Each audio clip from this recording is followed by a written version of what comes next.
So I'm going to start out this review of the Kubota SCL1000 mini skid with a few shots of me using it to work over the last couple of days. The first shot here is me running my Harley rake on it. The second shot is going to be me using the bucket to spread a small dump truck load of topsoil. And then lastly, I'm going to have a shot here of me using my 20-inch auger bit to bore some holes for some trees. So stick around and I'll tell you the things I liked and didn't like about this machine. Also, go ahead and do me a favor and hit that subscribe button. So I've had the Kubota SCL1000 for a couple of days now, and I demoed it. I put 4 or 5 hours on it. The machine is strong. It does put down a lot of power to the attachments compared to my gas Dingo. I do love that about it. The sight of visibility, the line of sight is excellent on this machine. I do also love the joystick, the pilot control joystick with the hydraulic function buttons on the joystick. That's nice. Other than that, that's about where my love for the machine stops. So to be honest with you, it's a little tall for me. I can see why these machines are tippy and why people are flipping them all the time.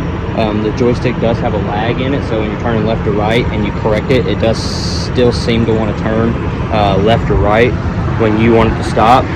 The operator platform, this is a demo, so I'm sure it can be adjusted, but the operator platform is too sensitive for me. It kept thinking that I was off the machine. I didn't adjust it because it's a demo and it's not mine, but it did keep thinking I was leaving the machine when I hit a bump. Definitely didn't love that either. It struggled a little bit to zero turn, almost like it was wanting for more power that it didn't have. Front and back driving, it is fast, and it is a lot faster than my Dingo, which I did love that.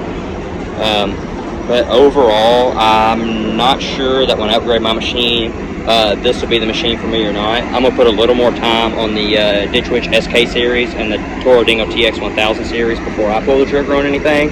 While I had the machine, I did run my 20-inch auger, I ran my Harley rake, and I did a lot of bucket work. So I feel like I got a pretty good feel for it in that 4 or 5 hours.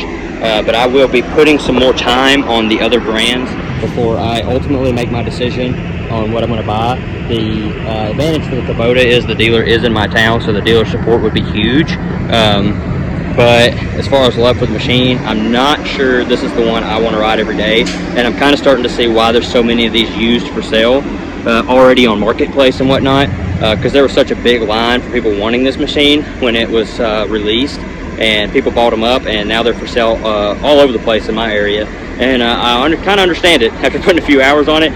For me, I'm more comfortable on Dingo because I spent more time on it, but I can point out a lot of things that I like better about my machine. I'm definitely going to look for a machine that's wide track like this, but that sits wider. I want something that probably sits closer to that 42-inch wide mark. Feel free to give me your thoughts and comments on it.